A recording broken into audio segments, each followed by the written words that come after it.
Dive into the pulse of Bills football with Turf to Tape, where veteran sideline reporter Sal Capaccio and film room guru Erik Turner deliver a one-of-a-kind podcast experience, combining Sal's unparalleled access to players and coaches with Erik's razor-sharp film breakdowns. The show bridges the gap between casual fans and hardcore enthusiasts. This is Turf to Tape. This is Turf to Tape, presented by Thin Man Brewery. I'm your host, Erik Turner. As always, joined by Sal Capaccio from WGR. Sal, good afternoon, buddy. Hey, man, how are you? Hope everything's treating you okay. Obviously, a little bit of a exhale from Bills fans, I think, after Sunday, right? But Yeah, still a lot of kind of gnawing at the teeth a little bit, and that's why we do this, right? To talk about, work through some of the issues, and enjoy the win for Bills fans, but also talk through what needs to happen, going forward to get better. yes, the expectations, the aspirations of the Bills and the Bills fan base are obviously very high. The standard is very high, even with that 40-9 dominant win against the Panthers. So we're going to break down that game, both sides of the ball. So let's start off with just your overall thoughts of your game, your travel to Carolina, kind of the context of that game, the stadium. How did Bills Mafia show out when it comes to the game in Carolina? Amazing. I mean, I've been on the road with this team for 12 years. The only year I wasn't was COVID, going back to 2014. And, since the Bills are in this era, the Josh Allen era, and winning, divisions, they've always had a great fan base, and always even before that, but it's even been even more so. And no matter where you go, but Southeastern cities, more so than anywhere, because you have so many transplants in Florida, Georgia, Carolinas that go see them. And I will tell you, I really think that this was the most fans I've ever seen at a Bills game, at a Bills road game. Bills fans. It had to be 65% at least. It was crazy. At least it felt like it. And now it always feels more when the team gets up on you early. Bills do, and it's loud, and the other teams have them what to cheer about.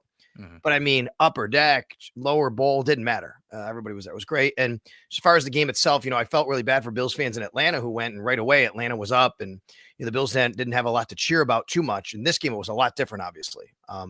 Bills fans had a lot to cheer about right away. They were very loud on third downs. And look, I think overall this was a much needed win. It was a win that we're going to get into this stuff, but I felt the Bills did what they needed to do during the bye week. They really examined a lot of things that they had to fix. And I think we said this last week. I talked with you. What I thought was super interesting last Friday, Erik.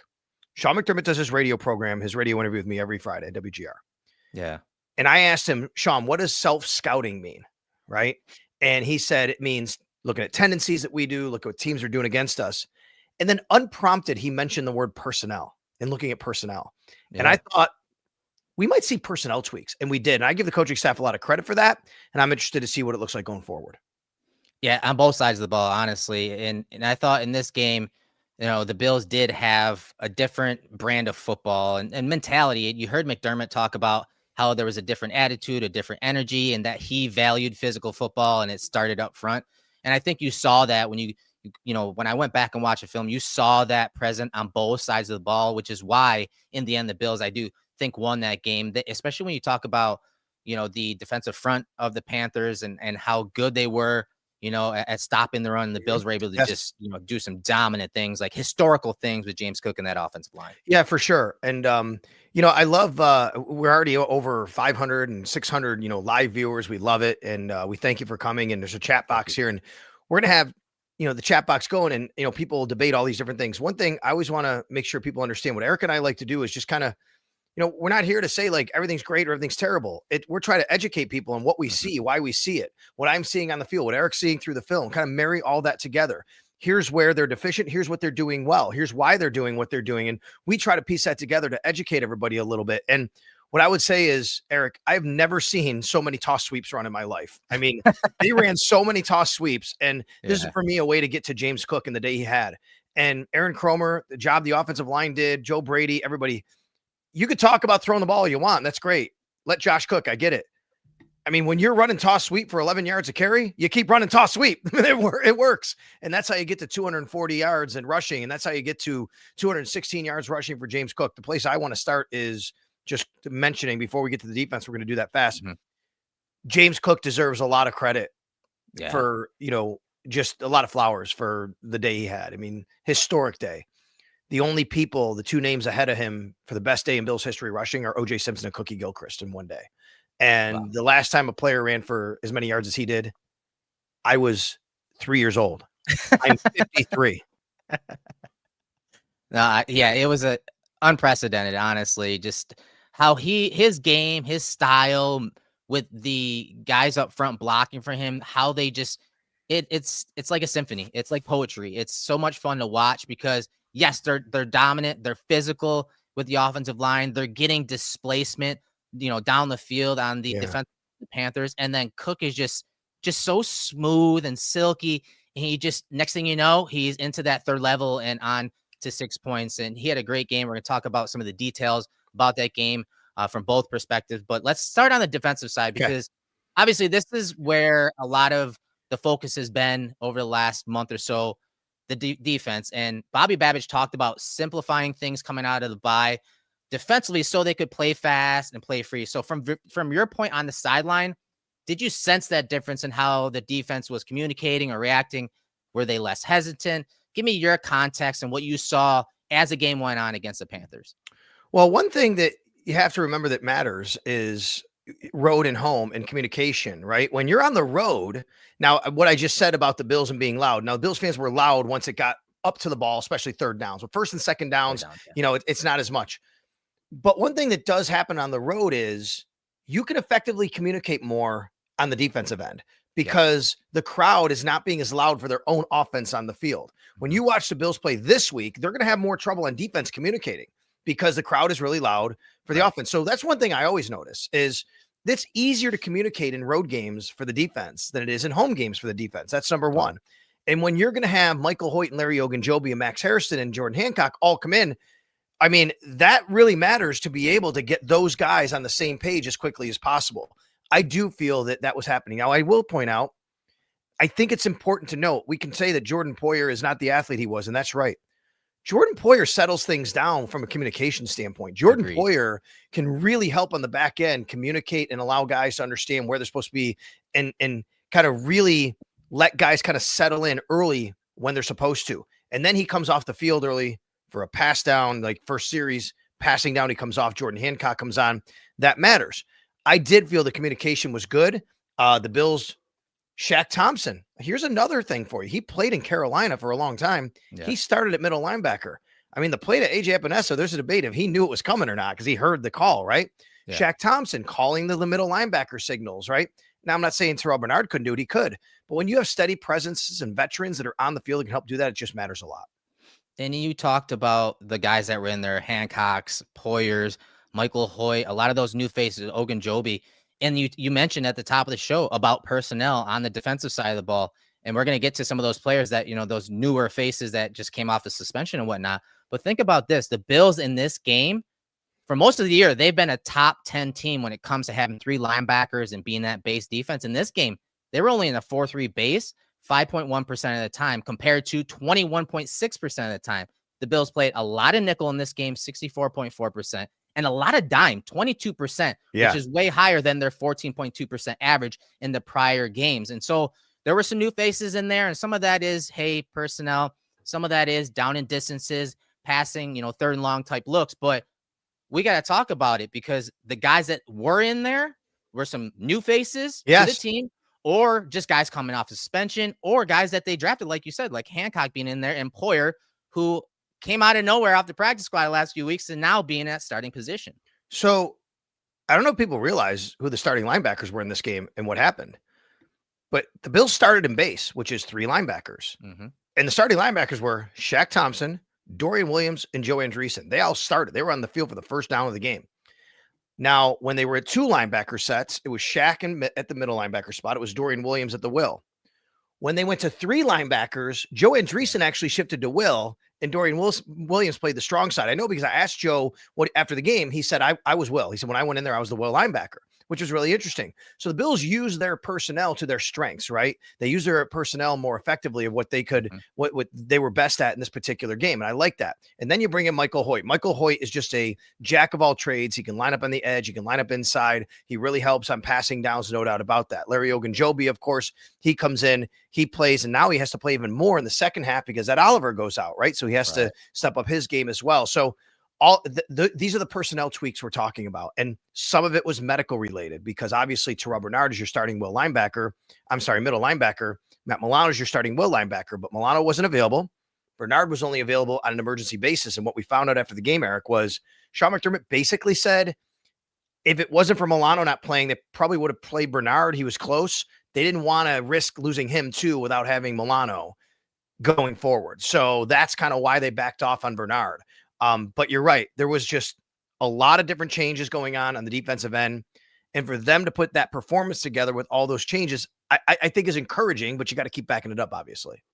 I loved what they did as far as stopping the run. I thought there was so much more discipline in their gap integrity. They weren't just shooting upfield. They were staying home, working down the line of scrimmage, not completely committing up the field, creating, some creases and gaps. I thought they did a great job of staying on the same level and working through it, just not playing, too fast. I felt like, yes, you want them to play fast, but you also want them to play smart. And it seemed like there was some tweaks coming out of the bye, especially when they were in those base looks, those 4-3 defense looks, and the Panthers were in their double tight formations. It seemed like the DNs were playing a little tighter so that they could kind of bottle things in. I thought the entire D-line did a great job of getting into their gaps, staying disciplined in their gaps, just moving with the gaps as those zone runs were developing. And then the linebackers and guys at the second and third level were filling to really slow down a rushing attack that had success over the last few games.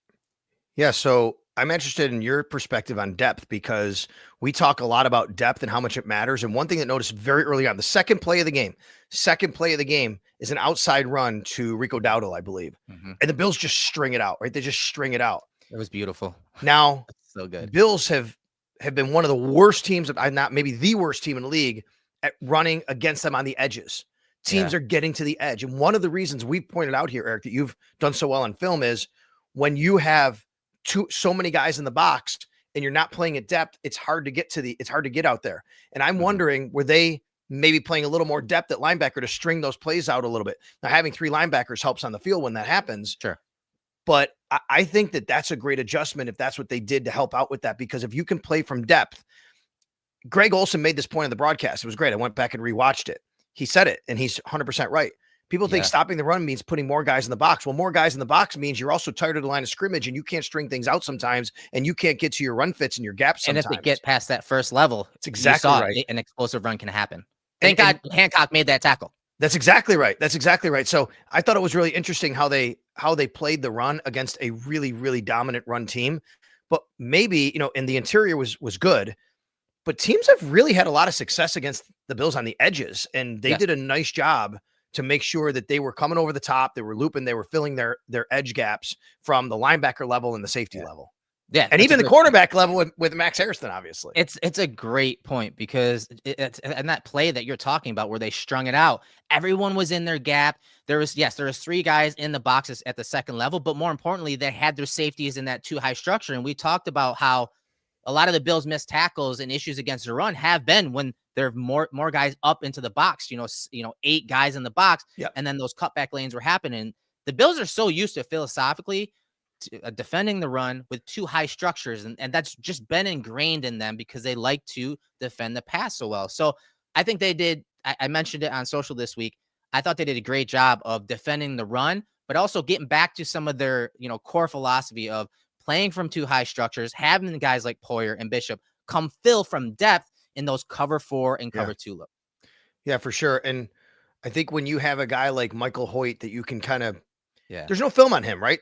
One of the things about Michael Hoyt playing is teams don't know what the Bills are going to do with him. And the Bills have had this plan for him. And Erik, you and I have said for weeks and weeks, and I'm so glad he played well, because you and I have told everybody Michael Hoyt's going to change this defense. Like, they have a plan for him. They're going to use him in ways that they've planned on, but they haven't been able to.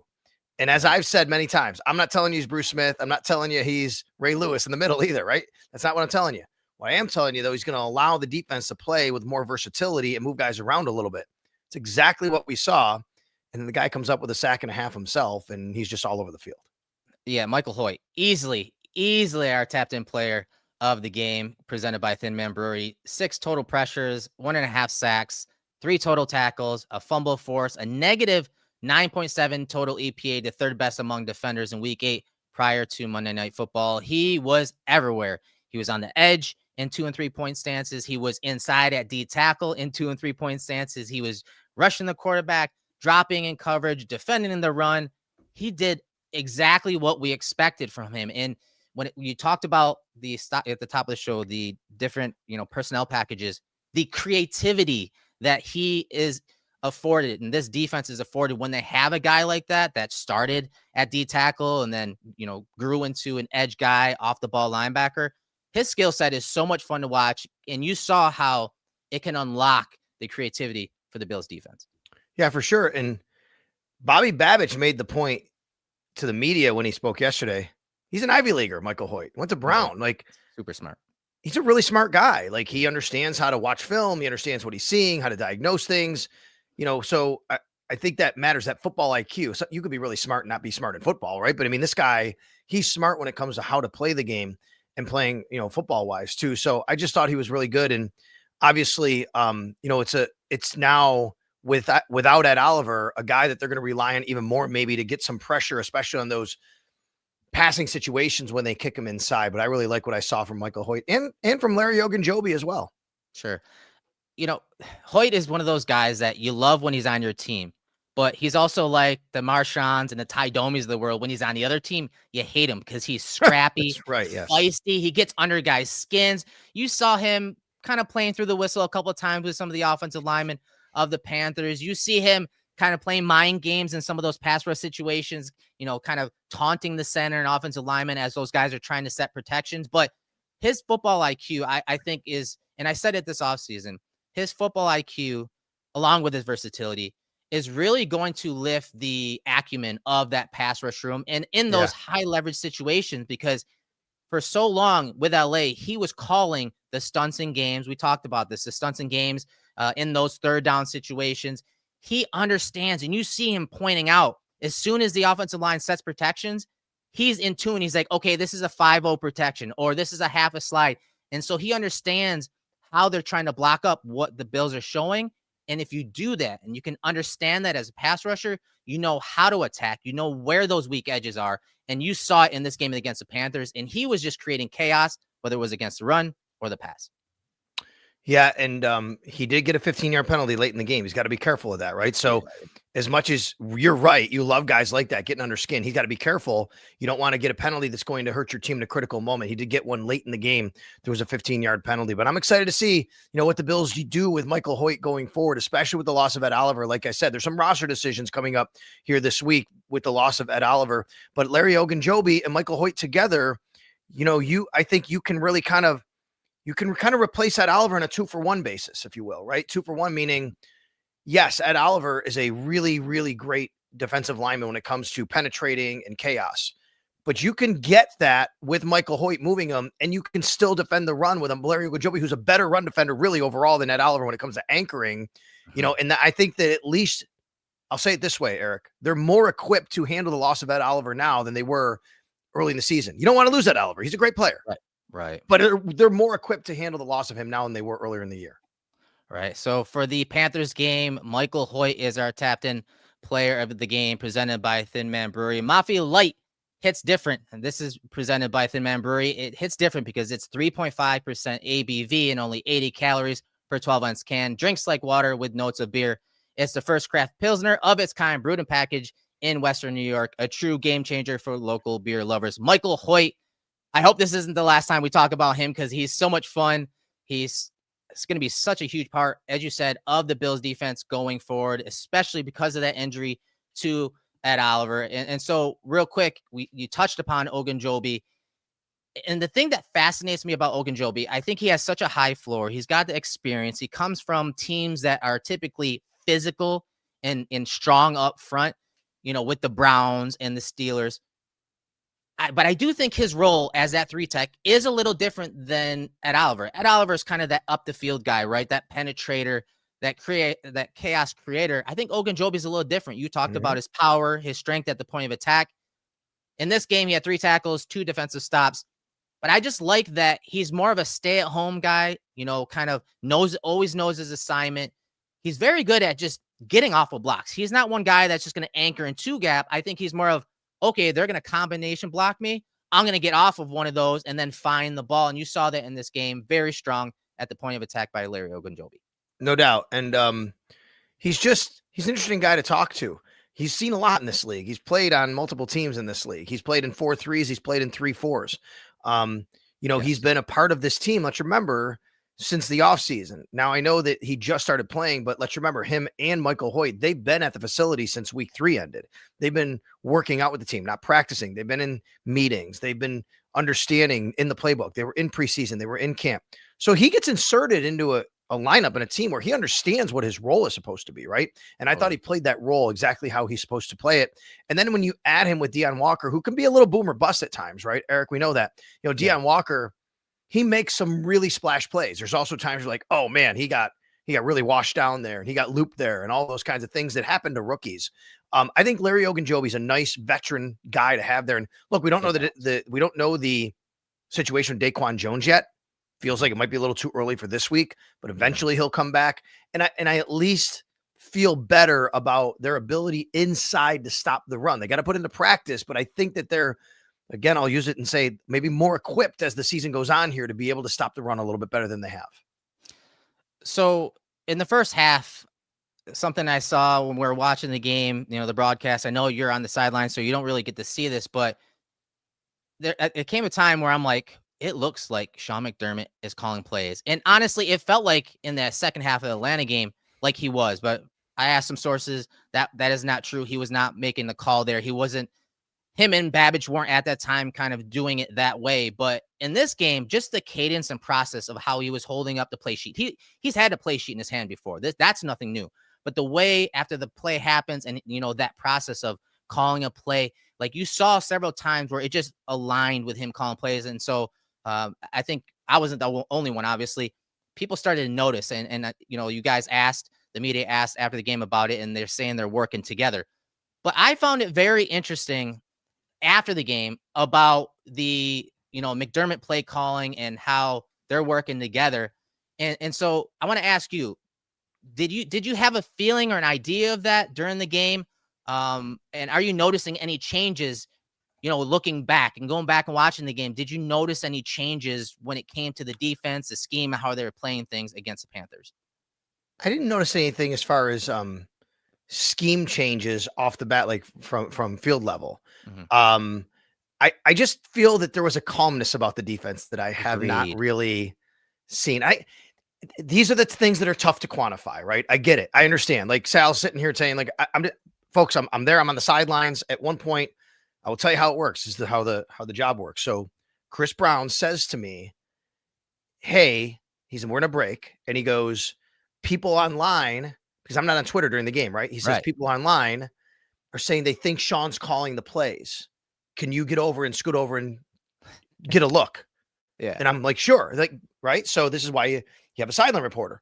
So I get as close as I can allowed to Sean McDermott. I'm watching him and he's got, let me grab my paper here. Of course he's doing this. Right. And he's got, and he's got that. And I'm like, okay. And I'm watching him. What I'm trying to figure out is when I see this, immediately I see the middle linebacker start talking, and I'm trying to connect the two, right? Yeah. And how it's working.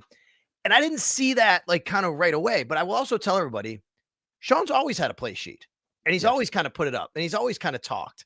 So I don't know like exactly how much different it was, but when I started paying attention to it, Erik, what I will tell you I noticed and what I felt was a calmness about the defense that might not have been there. And it could just be Sean McDermott inserting himself a little more. It doesn't have to be him calling the direct plays. It could be him taking a little bit more of the, okay, I'm going to also kind of, settle things down here. Let's talk about this. I'm just curious in how all that is, but organically, I will tell you, it felt a little different. And the funny thing is, there were players that didn't even quite realize Sean was involved in that, and Right. I know one player asked himself, like, why is he covering his mouth more than usual? You know what I mean? Because again, he Yeah. always has that play sheet and he's always communicating, and he could be communicating with Joe Brady at times. It's not just the defensive side of the ball and the defensive staff, but when the defense was on the field, it did look like, as that first quarter of the game kind of wrapped up, he was more heavily involved. And I do think on the field, it did show. You said, kind of that calmness, that composure. To me, it felt like the Bills' calls were just almost like a step ahead, because some of the run blitzes were just timed beautifully, and the run blitzes were called from the proper, location, and just everything felt like it was like the timing was just on point. And then to hear that after the game be confirmed, and he didn't just say, well, he said we're working together on it, him and Babbage. He could have easily said, no, this is Babbage's defense. No, he did not shy away from that, which I do appreciate. There's no need to, to lie about it. It was pretty obvious that he's way more involved than he has been probably over the last years. Right. And we all know fans can complain about, fans want honesty until they get honesty sometimes. Right. Yeah, that's right. True. Fans want the coach to tell you everything until the coach tells you something. Well, whoa, we don't need to hear that. And there's too much drama. Sean has never been a guy to throw his own coaches or players under the bus. Just doesn't happen, right? Not going to do that. So even if he was totally calling plays, he's probably not going to tell you that. His answer to the direct question of, were you calling defensive plays was, we do it together. Bobby Babbage is a great coach, and we're going to continue to do it together. That was it. And that's what you're going to get. And it's, if he's calling more of the plays, if he's taking the play calling duties away, he's not going to tell everybody that, right?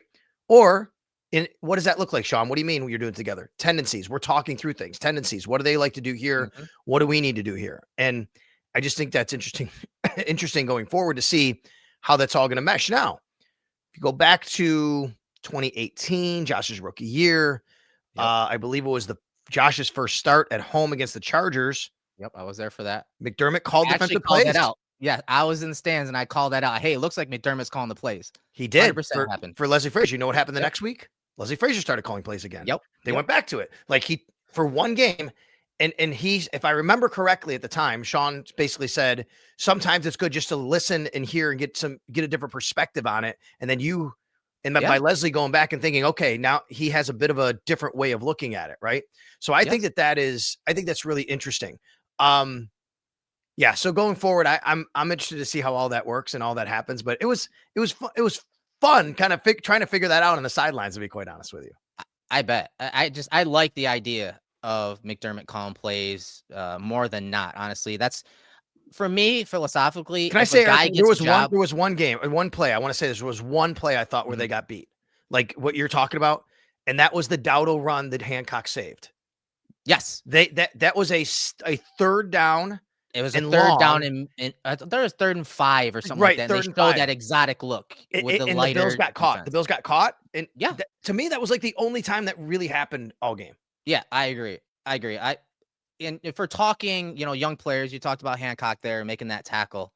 Max Harrison, I want to get your quick thoughts on Harrison. 1 tackle, 1 defensive stop, 0 targets in 27 coverage snaps. What were your thoughts on Harrison's first reps in this game? Well, I was surprised. I was surprised he got activated. I was surprised he played as early as he did and as often as he did. But, he looked good. And again, I'm going to go back to the word calm. He just didn't look out of place. He looked calm. He looked like he wasn't. When I watched Max Harrison in training camp and preseason, I felt he was maybe sometimes trying to go too fast. He was trying to do everything a little too fast, trying to make a play. He needs to just play his game and settle in. He's fast enough physically, right? That he just has to trust what he's seeing. I thought he trusted what he was seeing, and no better play to demonstrate that than the tackle he made on Horn. And then Horn goes out of the game because he tackled him so physically, actually, and he had an injury. Yes. So I really like that from Max Harrison. And boy, he was all smiles after the game. He said he felt good. His line was funny. I said, so how do you feel now coming out of the game? And he goes, my knee feels fine right now. It might not tomorrow morning, but it feels fine. That's what he said. So I'm guessing he'll be fine, but it was great to see him get his feet wet. And I'm wondering, Eric, this is what I'm wondering now. Mm-hmm. Was this a calculated amount of snaps to get ready to face Rashee Rice and Xavier Worthy? Yeah, of course. I think the Right? easy answer is of course, because the Bills have to vary up their coverages against Patrick Mahomes and the Andy Reid and the Chiefs. It just there's no denying that. And so I think he played very well. He played within himself. That tackle he made, yes, it was physical at the point of attack, but also prior to the snap, he was alerting the defense to who was out there. There was, I think it was technically a tight end over him and how it was setting up to be that swing screen. And he communicated prior to the snap and then triggered as Taron Johnson Yeah. took up 2 blockers. He triggered, came down, made the stop. He was very good, very sticky in coverage. His speed and closing speed really showed up at the top of routes when those breaks were happening. And in Let me zone, ask you this. talked about it. You talked about how he's actually a zone defender. Yes, he that has is. the skills of man. His zone spacing on 2 and 3 man route concepts was very good, regardless if the ball went somewhere else. He spaced these routes very well in zone coverage. And just, football X's and O's here, as Erik will tell you, like zone, you're still in man-to-man sometimes in zone because you're on your guy in your zone, right? I mean, like Right. there's a guy in your zone. And when you see that, you need to go cover that guy. So that's right. It's different than running around the field with him, but you still have to be on a man. I know that I think sometimes, and what Sean McDermott, I think this game kind of showed that they wanted to change a little bit, was giving too much of that. Well, I'm in my zone, let him Right. catch it, come up and make the tackle. And I think going forward, you're going to see a little bit more of, and that's what I want to ask you. What was your takeaway from man versus zone press coverage? I thought they played more press this game. And I think part of the reason was probably you're facing a taller receiver group. And when you're a taller receiver, it's tougher to get off press, right? I thought there was a little more press coverage in this game, a little more man-to-man in this game. And I wonder if that's what we're going to see a little bit more going forward. Yeah, I would say a lot of the man coverage stuff happened early in high leverage situations when they had the Panthers in those 3rd and longs and the game was still kind of close. They, in those high leverage situations, they went to more man. They went to more of those pressure looks and those exotic looks. And I thought in this game, you saw the Bills and Olsen. Oh my God, he's probably the best commentator there is in the game right now. How he called out how often they were playing 2-man and how that was redundant, and it did upset me at times. But when you stop and think about that game plan in those 3rd and long situations, if you want Andy Dalton to beat you, you want him to have to do it and really in a way that doesn't fit his strengths, not getting the ball out quickly, not understanding the coverage. Instead, what the Bills said they're going to do is, okay, we're going to play coverage 2-man. We're going to man up. We're going to take away inside leverage, take away the middle of the field, and make Andy Dalton have to throw deep outs to win consistently in high leverage situations. And while he did have some really nice dimes there, there's just no way you can consistently do that as a backup quarterback, especially when your name's Andy Dalton. So I thought that game plan in the moment really kind of irked me. But looking back, I can see the rationale behind it. And in the end, once you started getting up and up and up in the score, it put more and more pressure on Dalton. Well, listen, that's the key this week, right? Up and up in the score. I mean, you can't let the Chiefs control the game offensively. If the Bills can score, if they can get ahead a little bit, that's what you need to do and how this team needs to play, right? Because the Chiefs can kind of control the game. Now, I will say, as opposed to the team they just played last week that had this amazing run game, the Chiefs don't. They have a good run game. But I don't know if you saw this while we were on, Tom Pelissero reporting Isaiah Pacheco week to week with a knee injury. So I don't think Isaiah Pacheco's playing against the Bills on Sunday. Doesn't sound like it. Yeah, it doesn't sound like it. And, this is great because now if the Bills can kind of, springboard their run defense and the composure and calmness to them against the Chiefs up front and not let the eye candy of the Chiefs really kind of fool them and have their eyes in the proper spots and keys in the proper looks, I think then you can kind of commit to getting creative in the coverage game, in the ability to use Hoyt and those others to attack the protections of the Chiefs. Let me ask you this. Let me bring this up. Do you remember I'm sure you do, the divisional round in Buffalo? Obviously, Kansas City beats Buffalo, right? It's the game where Tyler Bass missed the field goal at the end. The Chiefs in that game, the way they really beat the Bills was they went 13 personnel a lot. Yeah. This was not a throw it all. They beat them up. They went heavy. They went 13. And they took advantage of a depleted linebacker core that had AJ Klein starting, right? I mean, like they just didn't have their guys, right? And they did that. I wonder if the Chiefs try to do something like that again, because if they do, then they would be electing to take away their spread offense and their receivers by going heavier, but that's how they beat the Bills. If they do want to go with the spread offense and go heavier, then obviously that takes away their ability to try to control the game on the ground, especially without Isaiah Pacheco. I'm really interested how the Chiefs want to play the Bills this week. That chess match is going to be fun. And for a lot of these matchups, one thing leads to another. Sometimes the Chiefs come out and they want to go run heavy. And so the Bills start committing guys up to the line of scrimmage. They want to go to, they're usually in zone coverage. Well, then you see the Chiefs kind of pivot to RPOs.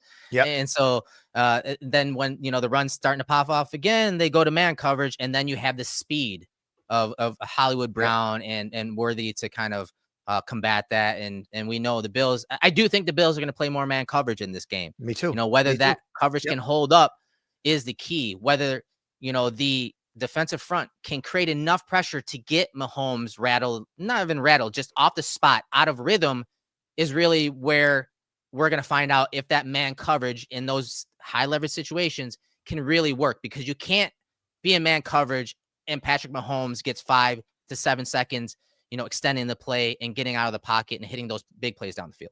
I really think the thing that might worry me as much more than in their own running game, of course, throwing the ball worries you, right? Patrick Mahomes scrambling. I mean, again, last night, and the Bills have been really hurt over the years with Mahomes scrambling, and the Bills have been hurt this year by quarterback scrambling, and Mahomes is so good at it, and he killed the Commanders with it last night. So Mahomes scrambling and running for first downs has always been an issue against the Bills. Yeah, and look for the Bills to bust out that odd mirror look, 3 defensive linemen, and then a spy. Who that spy is going to be, we're going to have to find out, whether it's Dorian, whether it's, I don't know, maybe Matt Milano, probably not. Maybe Michael Hoyt at times dropping into that low hole to be that spy. He did it against Kyler Murray last year when they were playing against LA. So I like that. It's going to be fun to watch that chess match going forward. So let's flip the script, go to the other side of the ball. Let's talk offense. Let's talk offensive line. James Cook, let's get into some of the details of that big day for Cook. 35 attempts overall for the Bills run game, 245 yards, 4 touchdowns. The Bills offensive line, when you're talking yards before contact per rush, it was 4.86 yards. So essentially, James Cook and the running backs weren't getting touched to damn near 5 yards down the field. And when you watch the film back, you saw it. So were you surprised at that success that they had? And what did you see that allowed them to have that much success against a very good defensive front in the Panthers? Well, first of all, the offensive line, I think, had been challenged and called out after the Falcons game. I think that's number one, especially in the past, but I think they took it personally that they had to have a better game. That's number one. Number two, the Bills had a really good plan to run away from the Panther strength. Panther strength is Derek Brown in the interior, right? Yeah. I mean, he's really good. So what did they do? It's so funny. On Monday, I'm getting people like, oh my God, all the Bills do is run toss. I'm like, yeah, because they were getting 11 yards a carry. Why would you not do it? Yeah. Like, that's what you want to do. I mean, why would you not want your team to keep running a play that kept working over and over and over again? Who cares if it's throwing the ball or running the ball or which way it is? Just do it because it's working. That's what you want to do. Mm-hmm. And then the other part of this is the insertion of Reggie Gilliam into the run game. He was fantastic. It really helped them out, and I'll go back and say it again. None of it works if James Cook isn't as great as he is. I mean, James Cook is special, Erik. He is just special. His vision, his contact balance, it's just special. Now, the passing game is struggling. We can get to that. But this running game is as good as I've seen a Bills running game in a long, long time. They were creating displacement with the offensive line. You said Cook's vision was spectacular. He was a step ahead when it came to his eyes and hitting the cutback lanes on a lot of those zone runs. And even though those are pitches and tosses out wide, they're actually just outside zone blocking. And those are meant to cut back. And you saw some really nice cutbacks thanks to the vision of James Cook and some of his movements, where he's trying to get through a line of scrimmage and he doesn't want to slow down. He wants to maintain that top speed. And he does these little movements with his hips or with his shoulders that just slightly avoids, the arm tackle at the line of scrimmage. That'll slow him down. And he's able to keep that top speed, getting into second and third level. It was great. And you talked about Gilliam. Gilliam usually is a factor once December and January hit, going into the playoffs. The Bills go heavy. They want to run the ball more. Gilliam has been a factor all year for the Bills. The Bills run 22 personnel, 2 running backs, 2 tight ends, 16% of the time. That's tops in the NFL. They run 21 personnel, 2 running backs, 1 tight end, 8.4% of the time, 6 overall. He's a huge piece of them when it comes to running success, but also passing, the play action game, and having him and Hawes in there at times together to create displacement, whether it's, vertically up the field or horizontally, like you saw the Panthers kind of getting widened because of that 3-4 defense. I thought his play was awesome in this game, and he is going to be a huge piece going forward. No doubt about it. Yeah. I wonder, how they attack the Chiefs defense. Steve Spagnuolo is amazing at what he does, obviously. And you have Chris Jones there in the interior, right? And Chris Jones is maybe the best in the business at what he does. Traditionally, he's come up with a couple big plays against the Bills here and there. The Bills have done a good job against him, I think, from a start of the game to the finish. But then you'll have one play where it's like, there's Chris Jones, and he shows up, and that's kind of what he does, right? And you have to always be aware for, where Chris Jones is, how they're going to attack him. So I wonder how the Bills do that. With all of this talk about throwing the ball and throwing it downfield and, getting the passing game going, sure, we'd all love to see that. But if they can't do it, if they can't, figure out a way to get it down there, then they're going to have to keep doing what they are doing, which is throwing tunnel screens, throwing shorter passes, getting the yards after catch, which, by the way, the Bills are great at yards after catch, and it's something they're doing great. I'd love to see, and Sean McDermott said it during, that you need to be able to throw the ball. And he's basically saying, we got to be better at throwing the ball. He's not saying throw it more necessarily. That's fine. There are times maybe you should throw it more, but he's saying be better at it. They need to do that because you can't be one-dimensional. I agree with McDermott. And if the Chiefs make you one-dimensional and they shut down your run game, that's going to be a longer day for the Buffalo Bills, no doubt about it. And I think the Bills need to keep doing what they're doing in the run game, and I'm interested to see how they attack the Chiefs defense doing that. Right. In that 21 personnel and 22 personnel, the Bills obviously are really good at running the ball, and I do think they need to up their play action percentage. They only run play action from under center 21.8% of the time. That's 27th.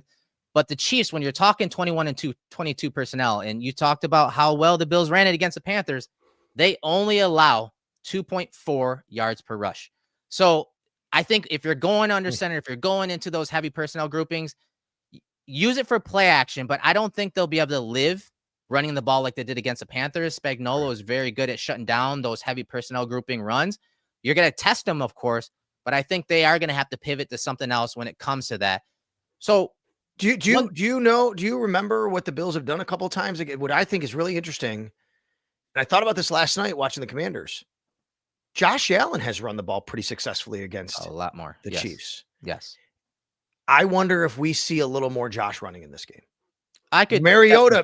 That's how Kingsbury attacked him last night too. A little bit was Mariota running. I honestly thought that we were going to see that against the Panthers because I thought the Panthers would put up more of a fight against James Cook, and that would open up an extra space and numbers game for Josh Allen. We only saw that one design run in the second half, but it's definitely when the Chiefs and the Bills play, Josh Allen and the staff, for that matter, they're going to bust out everything. You're going to see, I expect more passes to running backs in this game. Everything that we've talked about, I do expect them to implement for this Chiefs game. And one thing that came up after the game, Sal, was the talk about, how much Sean McDermott loves the run game. And he gave some props to Aaron Cromer. And in many ways, I thought he went out of his way to give props to Aaron Cromer, and he deserves it. Don't get me wrong. We talk about him every week as a coordinator and coordinating this run game. But I thought McDermott purposefully and calculated made this statement. And so I want to play this clip real quick, and then we'll talk about it and how I believe that it's really McDermott putting some pressure, putting some onus and some accountability on Joe Brady when it comes to the passing game, because he gave props to Aaron Cromer in this presser. The value of being a two-dimensional offense. I do value physical football, and it starts up front, whether you're throwing it or you're running it. I will say that I love physical football. That's where the game starts, and our front did a great job today. But there was an attitude that came with that, right? So he breaks through into the second level of the defense. You got wide receivers, tight ends blocking, and he's of this mindset. He's going, and that's a collective mindset. Do you have an update on that? And I thought Coach Cromer did a phenomenal job dialing up the runs that he did and putting it together. Great job.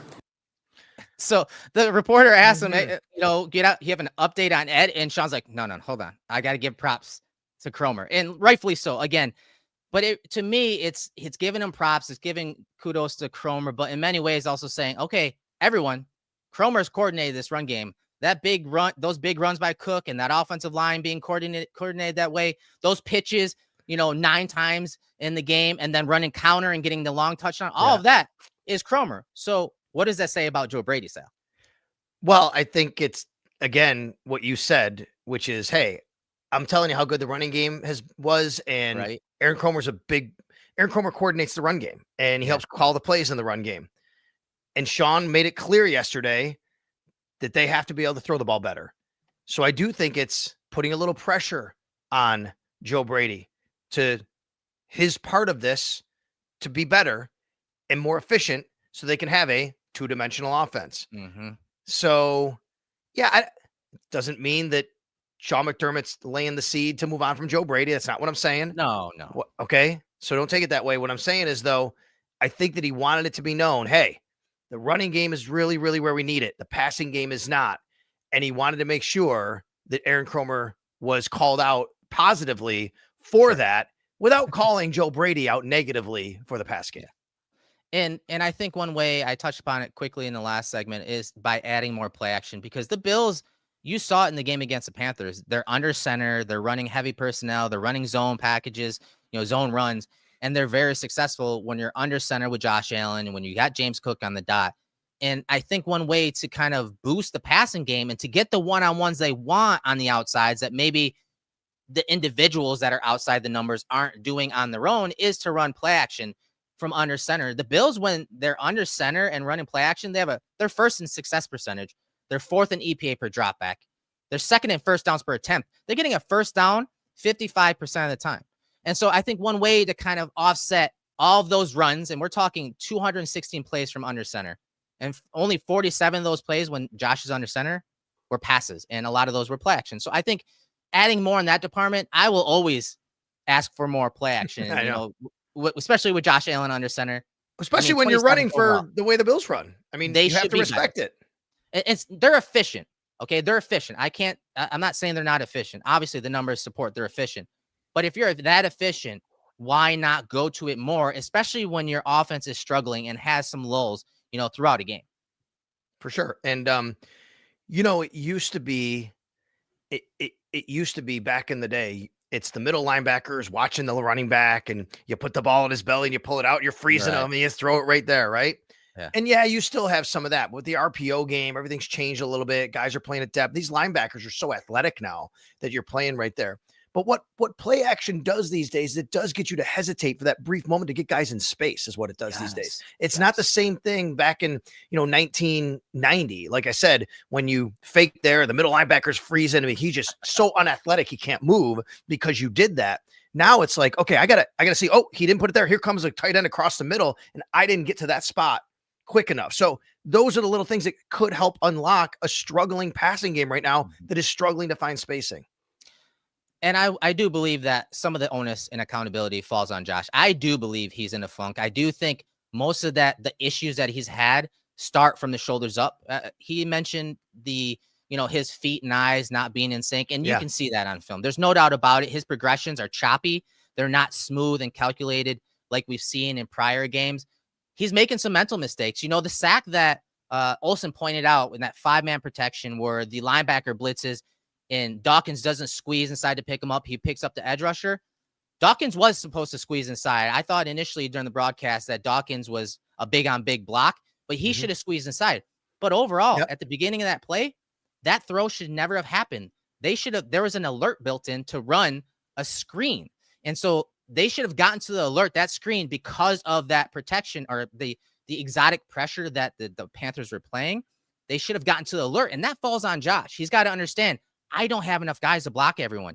Let's get into the screen to Shakir, which we saw several times in this game, to minimize those big plays. And so I think a lot of the issues, you can see some of it mechanically, but also a lot of this stuff, this funk that Allen is in, it's decision-making, and it starts from the shoulders up, and he just needs to get out of it. And I think he will. He's Josh Allen. He's Superman. He'll get out of it, but he has to work through some of how defenses are attacking him from a coverage sense, but also the pressure packages that they're showing up front. He's got to get his line in better positions. No doubt. And One thing I don't think Josh Allen gets enough credit for, but I will tell you he is great at, is his football IQ. He is really, really smart. He's great at identifying, and those are things that will come once he understands what defenses are doing a little bit more to him and throughout a game. And I'll be the first to tell you, he didn't play that well in the first half. I mean, he was 6 of 13, 66 yards. I gave him an arrow down in my arrow up, arrow down for the first half. He was 6 of 6 in the second half, only threw the ball in the third quarter. He didn't even play the fourth quarter, but he settled in a little bit. And Yeah, he did. the week off might have also, been a part of that. But now you're back home, big game against the Kansas City Chiefs, a defense that you've seen multiple times, several times. And, obviously very, very good defensive coordinator, Steve Spagnuolo, who's done a great job in years past. But the Bills have also scored against the Chiefs in games. And it's not like they've been shut down. The problem for the Bills and the Chiefs has not been the Bills scoring. It's been stopping the Chiefs from scoring. Yeah, and I think that Josh is going to elevate his game. Josh is going to elevate this offense. I think, some of the issues of not hitting his checkdowns, not going through his progressions, I think he's going to rise to the occasion in this game against the Chiefs, and you'll see a different Josh from the shoulders up, but also on the field. So if we're talking offense, we're talking the passing game and kind of that funk they've been in from Josh, perspective, but also Joe Brady's perspective. If the Bills were to make a move, do you think it is for a wide receiver, or do you have another position in mind with some of the injuries that have popped up? I am not as much on the trade for defensive tackle as people. Now, I'm not telling you I'm not for it. I would much rather see this team trade for a wide receiver. And the reason to me is defensive tackle is generally more of a position where you can find a veteran out there if you need somebody to come in and play 40% of the snaps, to be a guy that can fit in a system, that can be a little bit more of an anchor or something. I think wide receiver is tougher to find to add to the roster. And I think you have to go outside the organization to do that. I do want to bring this up. I think Gabe Davis is going to get activated at some point soon. And I wonder soon, yes. And I wonder what that means. Now, I don't know if they feel that Gabe can play right away. He can help. Then he's like, hey, we're going to put him on the field a lot. I don't know about that. I do think, though, he'll be an addition to the roster. And that will be something that will be, added in here over the next couple of weeks, I'd say. We'll see where it goes. The other part of it, Erik, is you can't just keep trading for all these players. Where are the assets coming from? Like, you can't go out and trade for a receiver, trade for a DT, trade for a safety. You can't do all that. So if you give me my choice, trade for a receiver. The guy I've wanted the whole time is Rashid Shaheed, for the simple fact that I don't think it'll cost a lot, and he's a return man. Erik, they're struggling in the return game. They don't. Brandon Codrington has not been as dynamic, and he's been inactive because of it. I went today and looked at average drive starts. The Bills are bottom half of the league. Their average drive starts their 29-something yard line in overall all drives. That includes kickoffs, punts, everything. You'd like to be better than that. And if they can get a guy that can add to the return game and the receiving game, and you only have to use one roster spot in him, that's what I would like to see. Yeah, and I think it'll be a modest pick for a guy like Shaheed. Colin Ritchie, our producer, said that earlier today. Adam Schefter on the Pat McAfee show said that the Saints are expected to trade at least one of the receivers at the deadline. Obviously, we talked about it last week. I think Olave has a higher floor, and I think overall is a better receiver. But Shaheed, for what the Bills need, for the reasons you just mentioned, I think that's a slam dunk trade. Overall, and Olave would cost so much more too, right? It would cost way more. And then they also have Brandon Cooks, by the way, who's like the most traded player ever in the NFL. And they could trade him wherever he goes, though. That's the other thing. He's crazy. He is 32 years old. I do want to address this real quick. Todd, thanks for the question. For Gabe, do you mean the actual 53? Yes, eventually, but here's how it will work. I'm glad you asked, Todd. I'll explain it because I wanted to get clarification on this. I got this clarification. I actually asked last week about how this works because Gabe is on a special designation called a practice squad injured. Unlike the regular injured reserve, Erik, he doesn't get 21 days before he counts. Once he practices, he counts on the practice squad. So if they put him on the practice squad, he counts on the practice squad, and they have to make a move on the practice squad. But then, so from there, he's on the practice squad, and they can bring him up. They don't get like 21 days to activate him to the roster. He would just be on the practice squad away. So they could do that, but they would have to make a move. Now, from there, they could sign Jordan Poyer to the 53 because they will have too many veterans on the practice squad once they do that. So to answer your question, Todd, when I say activate, I mean to the practice squad. And from there, eventually, yes, activate to the 53. And if it comes to a position of wide receiver, I do think they need to make a move on that side of the ball. Yes, they are averaging 29.6 points per game. That's fourth in the league. I just think that this team needs as much weapons and as many weapons on the offensive side of the ball to really complement what they're doing on defense. I think if they can score more in quicker rates at times, I think that's going to help your defense and the Hoyts of the world and those exotic looks and that creativity. Now you're putting the pressure on the opposing offense to, match Josh Allen and the Bills offense with Cook, but also allowing that defense to pin their ears back and offsetting and complementing each other in a much better fashion than kind of slowing the game down and just being that one-dimensional offense that Sean McDermott's talking about. I do think that they should make a move for an offensive weapon to boost, even though their offense is very good. You can't argue the production that they're putting up, but you also can't just assume that's going to happen all year against those best teams and those big games. And so I think keep going for it. Keep going for those big plays, those big players, and making those moves at the deadline like we've seen Brandon Beane do. Yeah, and I agree. So trade deadline is Tuesday, November 4th at 4 p.m. Literally 1 week and 5 minutes from right now, if you're watching live. Love it. Love it. And it's going to be a fun week when you're talking Chiefs week, when you're talking trade deadline. There's a lot to talk about, a lot going on this week. Sal, fill us in what you have going on this week with the Bills and everything that you're creating there. A lot, with practice coming up tomorrow, Wednesday, we'll get an injury report from Sean McDermott. Players will be on the practice field. And then Thursday, by the way, all you WGR listeners, I will be live at Northtown Kia for the Extra Point Show, 10 to 12. So come on out. We'll be doing that. On Saturday, I'm going to be doing a Sal's House podcast at TSE Buffalo. So come on out to TSE. Check it out. Brian Colzio is going to join me. They're having their signings. They're going to have former players. They're going to have current players. It's going to be awesome. It's a great, great time. Brian Colzio joined me because you know what's happening this weekend, Erik? You got Capitals at Sabres Saturday night. You got Chiefs at Bills Sunday. It's going to be a great weekend, so I'm going to be out there. And I'd be remiss if I didn't say, let's go Orange. All right, they're playing North Carolina. You got to beat Bill Belichick for me, okay? Just beat Bill Belichick on Halloween night, Friday night. Love it, guys. Make sure to check out Sal on X and social media and all of those live events that he just mentioned. We appreciate everyone tuning in to this live broadcast. And also, if you listen afterwards on any audio podcast platform, we appreciate that. We appreciate our producer, Colin Ritchie. Shout out to him for helping us get this show up and running each and every week, and especially once this show ends, as we are about to finish up here. So on behalf of Turf to Tape, presented by Thin Man Brewery, I'm your host, Erik Turner. That's Sal Capaccio. We'll see you next week.